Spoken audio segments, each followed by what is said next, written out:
Saat ini memasuki hadis yang ketiga.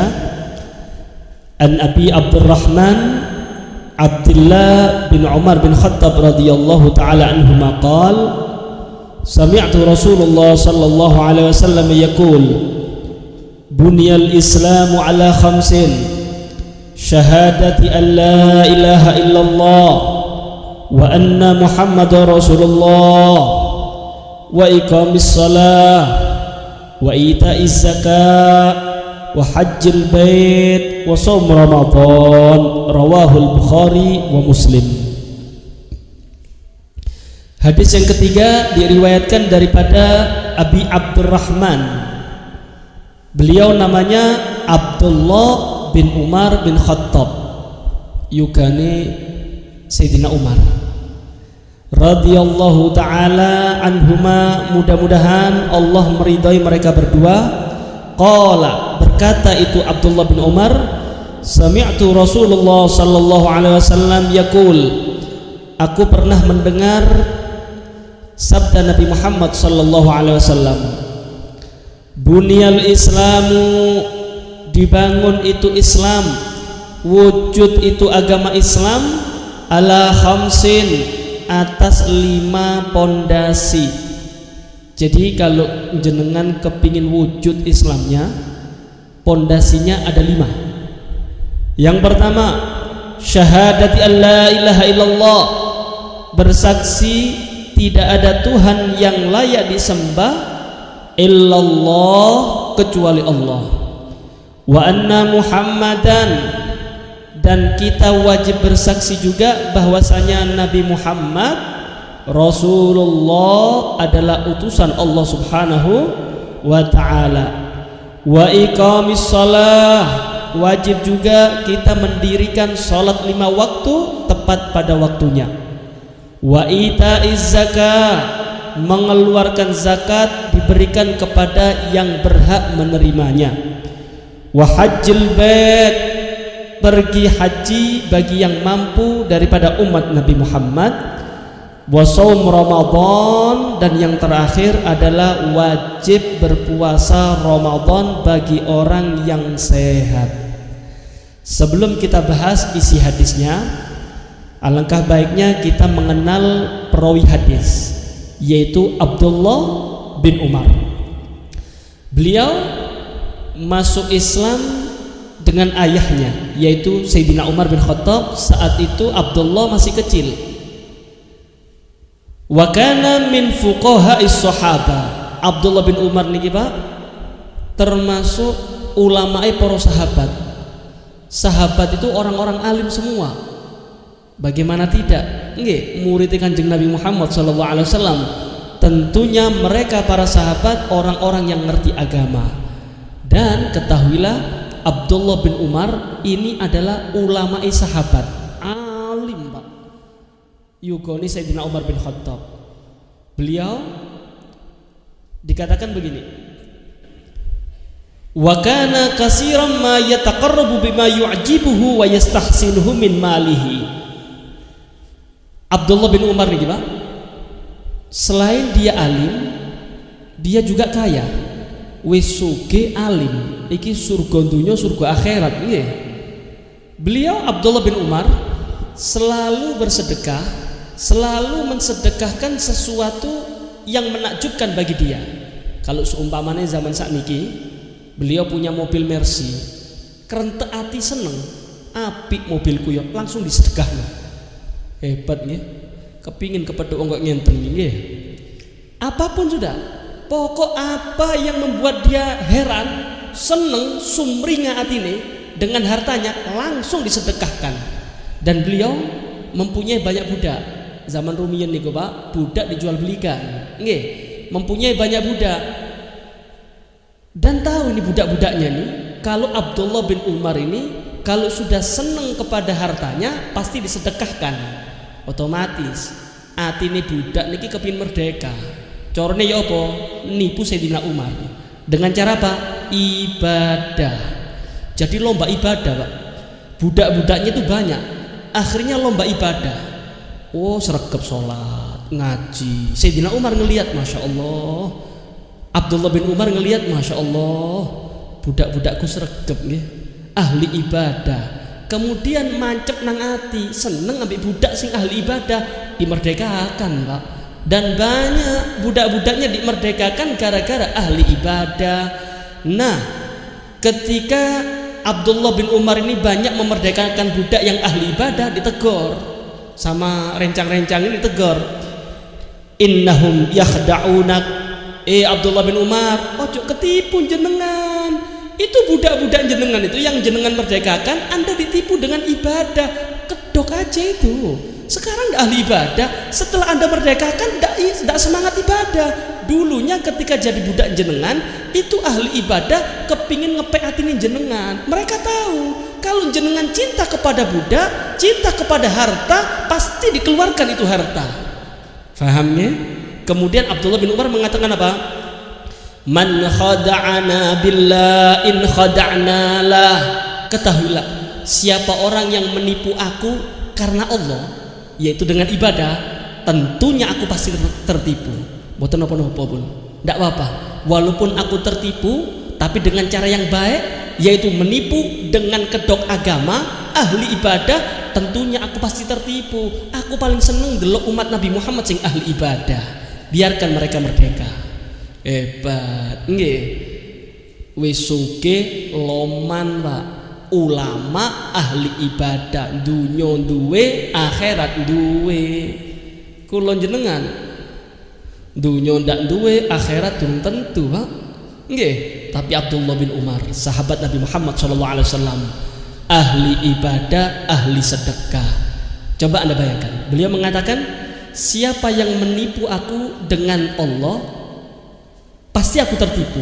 Artinya begini, kalau jenengan ada orang pakai kopiah, ada perempuan pakai kerudung, kemudian minta-minta kepada jenengan, alasannya untuk yatim piatu, alasannya untuk masjid. Ini kan kebanyakan kan kedok nih, jenengan sedekah mboten napa-napa. Iku prosentase nih gue, penipu itu pura-pura aja bawa nama atas nama anak yatim, bawa nama masjid, percuma jenengan kasih, mlebu nang kasih dhewe, mboten napa-napa, jarno wis. Sapa sing nipu karena Allah, ya pasti ketipu. Biar mereka urusan dengan Allah Subhanahu wa ta'ala. Sing penting jenengan sedekah niat golek ridhone Gusti Allah. Kalaupun mereka menipu kita dengan cara kedok agama, nutup aurat rapi koyo ustad ngenten nggih, ternyata menipu. Uang hasilnya bukan untuk anak yatim, bukan untuk masjid, ternyata masuk kantongnya sendiri. Ya biarkanlah, kita pasti tertipu dengan orang seperti ini, dan insya Allah kita akan mendapatkan rahmatnya Allah Ta'ala, dan dia tanggung jawab di hadapan Allah Subhanahu wa Ta'ala. Nah, kemudian Abdullah bin Umar ini, Pak, orang yang yatatabba atharun Nabi, selalu mengintai bekas peninggalan Nabi Muhammad SAW. Diceritakan di dalam kitab Madarisul Hub Masani'ur Rijal, Abdullah bin Umar ini, Pak, yatajasham masyaqqata hamlil ma ilal bariyah li irwa'i syajaratin huna li'anna laha sya'nan duna sa'iri syajar. Diceritakan Abdullah bin Umar ini tiap hari mikul air puluhan liter, dipikul sendiri. Beban beratnya bawa air dipikul sendiri. Untuk apa ini? Li'irwa isyajar, untuk nyiram, untuk nyegerno satu pohon. Ditegur oleh sahabat, Abdullah bin Umar, buat apa jenengan capek-capek cuma gara-gara satu pohon yang ada di padang pasir? Kenapa kamu kok capek-capek tiap hari ngangkat air, disirami itu air, kenapa? Maka dijawab oleh Abdullah bin Umar, aku berharap pohon itu tidak mati. Karena itu aku perhatikan terus, tiap hari aku perhatikan pohon tersebut, aku sirami ben tidak mati. Wonten nopo? Kenapa? Itu pohon pernah aku suatu saat melihat Nabi Muhammad berteduh di bawah pohon tersebut, dan itu tempatnya barokah. Ojo sampai pohon yang pernah Nabi Muhammad berteduh di bawahnya kemudian layu dan meninggal. Aku perhatikan apapun yang pernah ditinggalkan oleh Nabi Muhammad SAW. Ini adalah dalil ngalap berkah. Ngalap berkah itu ajarannya Nabi Muhammad SAW. Karena itu peninggalan para nabi, peninggalan orang-orang soleh itu penuh barokah. Dan Anda ketika ngalap berkah terhadap peninggalan orang-orang soleh itu diperkenankan oleh syariat. Boleh Pak. Ini Abdullah bin Umar ngambil barokahnya Nabi Muhammad sallallahu alaihi wasallam. Kemudian Abdullah bin Umar ini Pak, orangnya pemberani, nekat Pak. Beliau hidup di zamannya pemerintahan yang zalim, Hajjaj. Nggih. Hajjaj niki pemerintah yang zalim, gubernur lah, zalim. Alim nggih Hajjaj niki. Jenengan faham yang ngasih titik-titik Al-Qur'an niku? Nggih.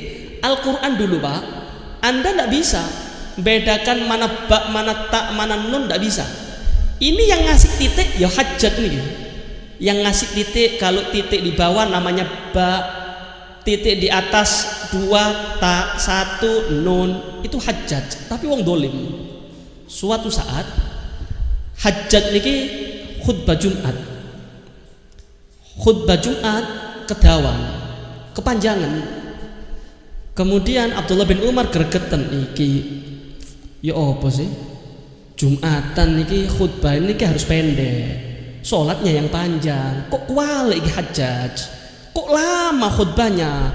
Akhirnya Hajjaj ini ditegur sama Abdullah bin Umar, inna syamsalatan tadiruk, Hajjaj cepetan khutbah nih, yang cepet, ini matahari tidak nunggu jenengan, mari ini asar loh ya. Nekat Pak. Ketika ditegur seperti itu gregetan nih Hajjaj, orang dolim, kurang ajar nih. Kemudian Hajjaj mengatakan begini, turun dari mimbar mengatakan, laqad hamamtu an adribal ladzi fihi ainak. Abdullah, entai nono nggih. Aku sekeret-keret saiki. Maring ini tak penggal ndasmu. Saya penggal kepalamu. Tidak takut nih Abdullah bin Umar, tidak takut. Walaupun diancam oleh pejabat, tidak takut. Ketahuilah, ketika Abdullah bin Umar tawaf, nggih, tawaf, kemudian Hajjaj niki memerintahkan satu orang untuk membunuh Abdullah bin Umar. Carane napa? Dikasih racun. Ketika Abdullah bin Umar tawaf, salah satu pesuruh daripada Hajjaj ngasih kayak tombak gitu Pak. Tombak dikasih racun, diletakkan di tempat tawaf. Ketika Abdullah bin Umar ini khusyuk menikmati ibadah tawaf kepada Allah, nancep Pak. Kakinya Abdullah bin Umar nginjek tombak kecil yang di situ diracuni oleh pesuruh daripada Hajjaj. Nah, ketika masuk itu tombak yang beracun menjalar ke seluruh tubuh, akhirnya sakit parah Abdullah bin Umar dan menjadi sebab meninggalnya Abdullah bin Umar. Jadi Abdullah bin Umar nih Pak meninggal diracun. Nah, dari cerita ini mulai zaman rumiyin Pak, nggih, pejabat dolim itu pasti musuh nang ulama. Ojo kaget, jangan kaget Anda. Mulai dulu itu, mulai dulu pejabat dolim pasti musuh nang ulama. Dan ketahuilah, mulai zaman dulu tidak ada cerita pejabat dolim yang musuh kepada ulama tadi menangi. Tidak ada. Mulai dulu Fir'aun, nggih, kurang dolim ya apa niku Fir'aun. Tapi kemana sekarang Fir'aun? Sudah hilang. Yang dikenang kedolimannya. Yang jadi pemenang siapa? Nabi Musa alaihissalam. Namrud, nggih, kan penguasa, dolim. Kemana sekarang? Tinggal kenangan, ceritone elek. Yang menang siapa? Nabi Ibrahim, Nabi Muhammad, Allahumma sholli wa sallim wa barik alaih, nggih, dimusuhi kali sinten Abu Jahal CS, nggih. Sekarang kemana Abu Jahal? Tinggal cerita. Yang harum namanya siapa? Nabi Muhammad SAW. Nah, begitu juga seterusnya, generasi demi generasi pasti ada pejabat yang dolim dan akan bertabrakan dengan ulama yang lurus, itu pasti. Pasti lihat coba Abu Hanifah meninggalnya dibunuh. Nggih. Kemudian Imam Ahmad dipenjara. Semua ulama warasatul anbiya, kebanyakan ulama-ulama sing lempeng pasti mereka oposisi. Boten enten ulama sing kenceng pro kepada pejabat yang dolim, tidak ada. Di antaranya juga sahabat Nabi Muhammad SAW yang bernama Abdullah bin Umar. Beliau meninggal diracun oleh pesuruh daripada pemerintah yang dolim, yaitu Hajjaj. Kemudian kita masuk kepada pembahasan matan hadis. Beliau mengatakan, saya pernah mendengar sabda Nabi Muhammad SAW yang berbunyi, Islam itu akan tegak, akan terwujud itu Islam dengan 3 pondasi. Yang pertama yaitu syahadat. Syahadat itu bersaksi tidak ada Tuhan selain Allah dan bersaksi pula Nabi Muhammad utusan Allah. Ini wajib. Kalau jenengan kepingin diakui sebagai umat Nabi Muhammad, kalau jenengan kepingin diakui sebagai Islam, syaratnya 1, harus mengucapkan 2 kalimat syahadat. Kalau jenengan tidak mau mengucapkan 2 kalimat syahadat, maka Anda dikatakan kafir. Nggih. Non muslim mau kafir nih, Pak? Non muslim mau kafir? Kafir, Pak. Nggih, iku bahasa halus nggih. Kafir itu bahasa halus nggih. Kalau non muslim itu bahasa kasar, Pak. Lihat ini ya. Muslim itu artinya orang yang selamat. Kan gitu nggih. Non muslim berarti ini apa? Wong ndak selamat. Ayo. Kejemandi. Kalau dikatakan kafir, kafaro yakfuru kufron itu mengkufuri. Cover, ini gitu, cover. Nggih. Menutup kebenaran. Cuma itu aja kok artinya. Kok dikira ruwet zaman saiki? Tidak boleh mengatakan kafir. Wadah. Iki wong jadi vaksin ping 10 niki, Pak. Nggih. Iki keminter niki, Pak. Padahal Allah Taala ngatakan apa? Lam yakunil ladzina kafaru min ahlil kitabi wal musyrikina. Sing ngomong kafir sinten? Gusti Allah. Siapa orang daripada ahlul kitab, orang syirik yang tidak mengakui ketuhanan Allah, tidak mengakui tentang kerasulan Allah, kerasulan Nabi Muhammad, merekalah kafaru, orang yang kafir. Lah kok diputer-puter, digawe ngelundas nih, Pak. Dibuat pembahasannya tidak manfaat. Non muslim kafir, wis sak karepe jenengan, pokok di neraka, titik. Nah, ngenten mawon nggih. Kate non muslim kah, kate kafir kah, tetep di neraka. Nggih. Surga ndak iso dikapling, Pak. Surga itu untuk umat Nabi Muhammad sing iman, sing Islam. Paham nggih? Ini syarat pertama.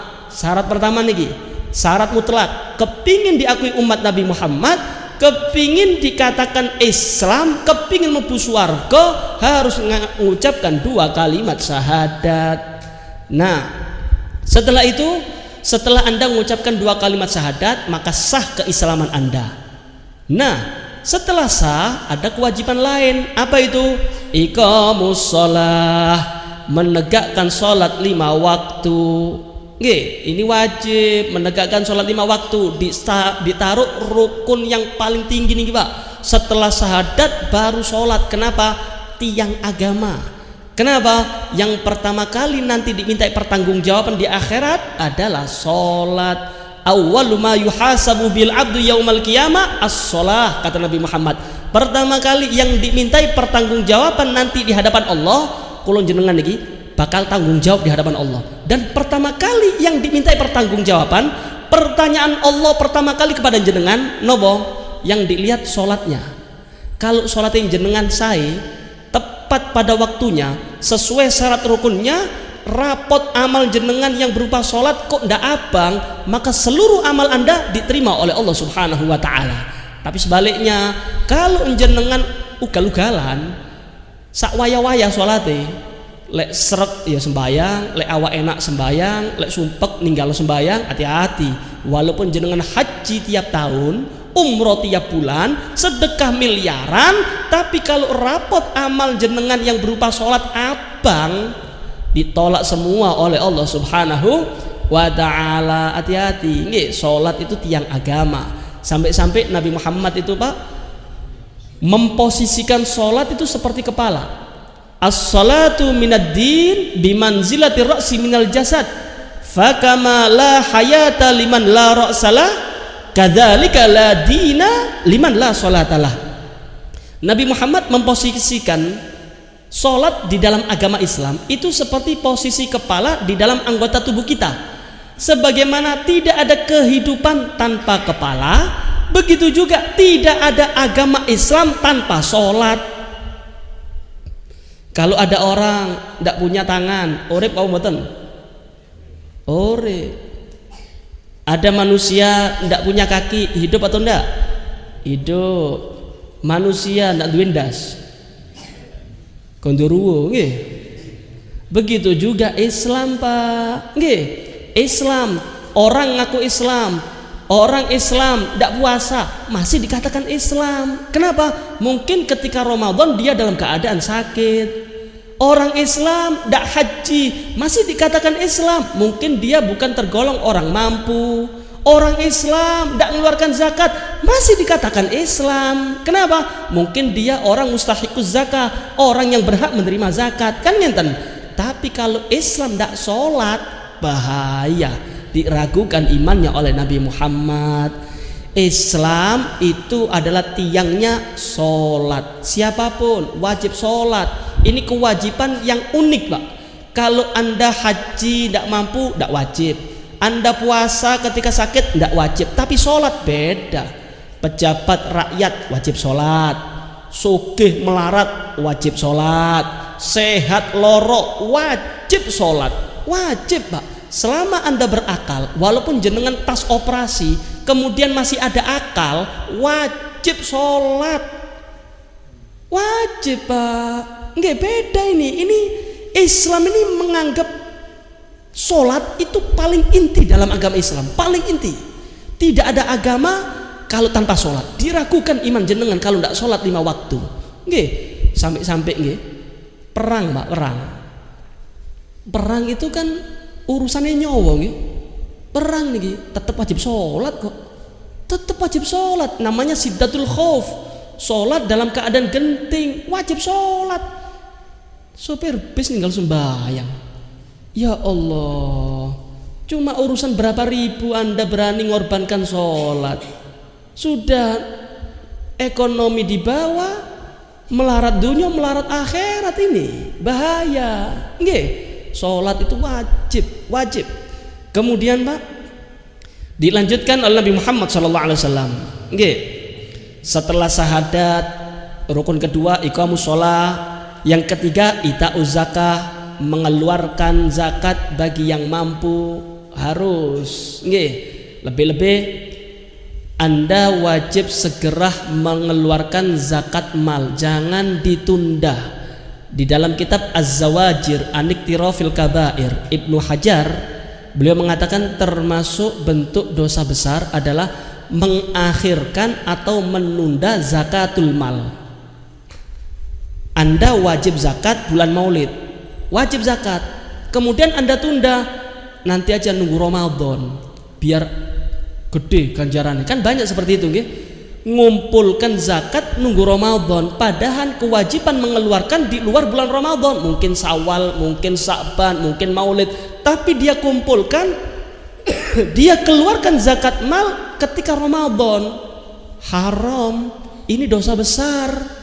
Tidak boleh mengakhirkan, menunda zakat mal untuk meraih pahala yang besar ngenten di bulan Ramadan, padahal kewajibannya di luar bulan Ramadan. Tidak boleh seperti itu, termasuk dosa besar. Paham nggih? Hati-hati, ini banyak orang-orang seperti itu, ngenteni Ramadan, tidak boleh. Kapan manjingi haul nisab wajib mengeluarkan, tidak boleh ditunda. Paham nggih? Kemudian yang selanjutnya ita'uz zakah wa hajjul bait. Nggih, hajjul bait, berhaji bagi yang mampu. Masya Allah. Nggih, semua orang beriman pasti nggih, Pak, pasti menginginkan haji itu pasti. Nggih, gimana tidak, Pak? Nggih, ziarah Nabi Muhammad. Nggih, Kemudian ngelihat Ka'bah, kepingin, semua kepingin. Ketahuilah Pak, haji umroh itu panggilan Allah. Panggilan Allah. Haji umroh itu panggilan Allah, dan Allah akan memampukan orang yang dipanggil, bukan memanggil orang-orang yang mampu. Ingat nggih? Haji umroh adalah panggilan Allah. Allah akan memampukan orang yang dipanggil, bukan memanggil orang-orang yang mampu. Terbukti kan? Ketika Allah memanggil orang-orang yang dikehendaki, walaupun ekonomi di bawah, kalau nalar pakai akal orang ini tidak bakal haji. Tapi karena dipanggil oleh Allah Ta'ala, maka dimampukan oleh Allah. Corone ya apa? Ya banyak cara dari Allah Ta'ala. Akeh corone Gusti Allah. Mungkin di haji wong dapat hadiah. Nggih, itu macam-macam. Itu caranya Allah untuk menghajikan orang, untuk memanggil orang. Allah mampukan, walaupun menurut akal orang ini tidak mampu. Paham nggih? Allah tidak memanggil orang-orang yang mampu. Bukan berarti kalau orang kaya pasti haji, belum tentu. Kalau memang dipanggil oleh Allah Ta'ala pasti berangkat. Tapi Allah tidak memanggil orang-orang yang mampu. Coba Anda bayangkan, terbukti kan zaman sekarang berapa banyak orang yang kaya raya tapi belum haji, belum umroh. Kenapa? Memang tidak dipanggil oleh Allah Ta'ala. Ekonomi memang mampu, tapi tidak dipanggil, ya tidak berangkat.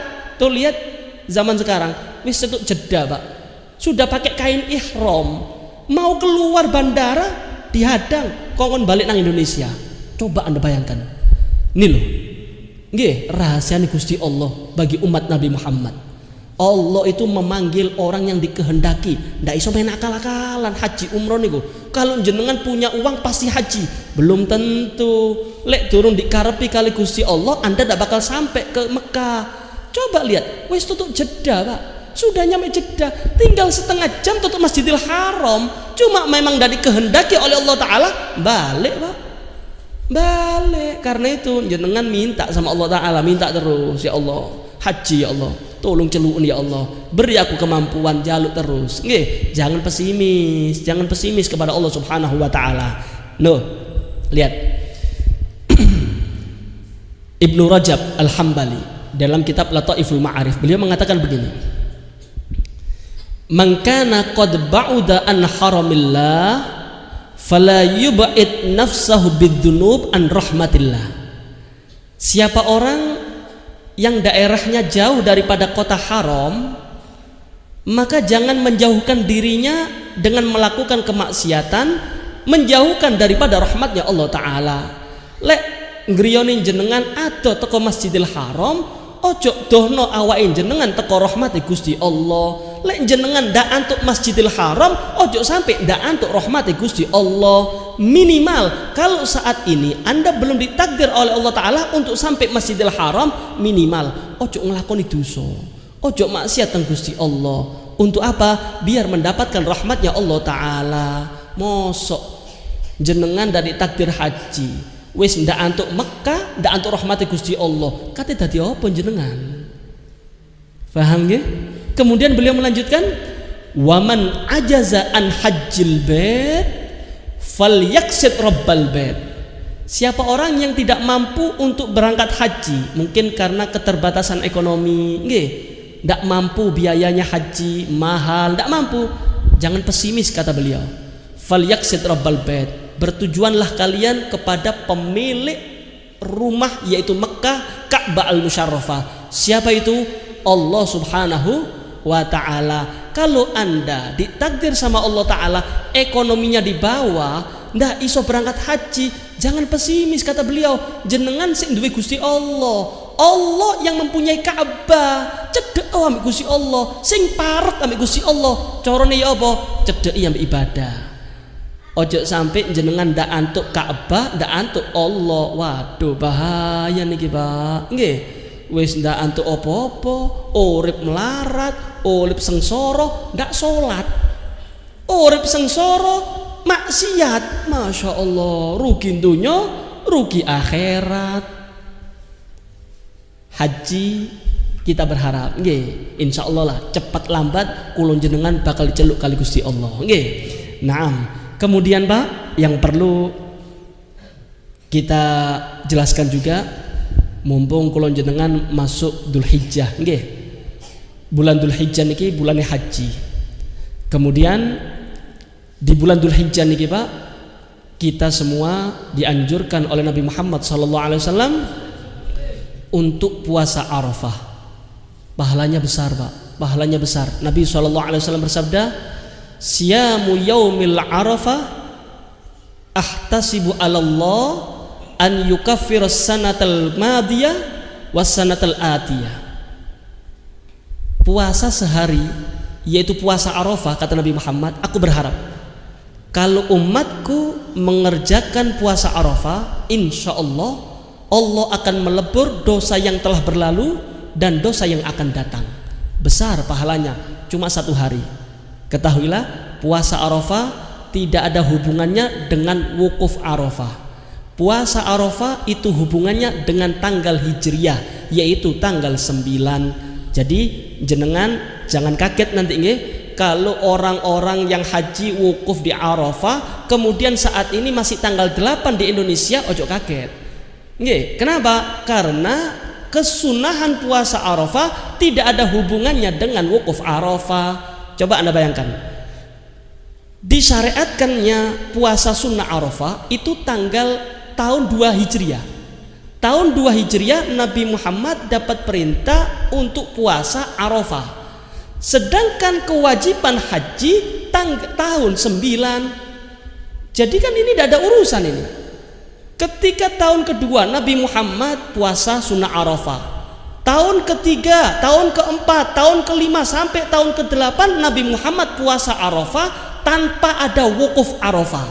Artinya puasa Arafah tidak ada hubungan sama sekali dengan wukuf di Arafah. Jadi jenengan ketika tanggal 9 Dzulhijjah sunnah untuk puasa Arafah, walaupun mungkin di Saudi sudah merayakan hari raya Idul Adha. Paham Pak nggih? Karena itu monggo sarang-sarang nggih kula jenengan berharap insyaallah kalau kita puasa Arafah, insya Allah itu tanda kula jenengan bakal dawa umur. Kenapa? Coba Anda bayangkan, Nabi Muhammad mengatakan apa? Orang yang puasa Arafah itu akan dilebur dosa yang berlalu dan dosa yang akan datang. Artinya insya Allah tahun nang ngarep sampai ketemu Arafah malih kula jenengan tetap dijogo umure kali Gusti Allah, insya Allah sehat walafiat. Karena itu mari kula jenengan perintahkan keluarga kita untuk menyambut bulan Dzulhijjah dengan semangat, lebih-lebih ketika Arafah jenengan puasa Arafah dan panjatkan doa-doa Anda kepada Allah Subhanahu wa taala. Insyaallah dungane kula jenengan didengar oleh Allah Subhanahu wa taala dan dikabulkan oleh Allah Subhanahu wa taala. Amin ya rabbal alamin. Wa hada minni wassalamu alaikum warahmatullahi wabarakatuh.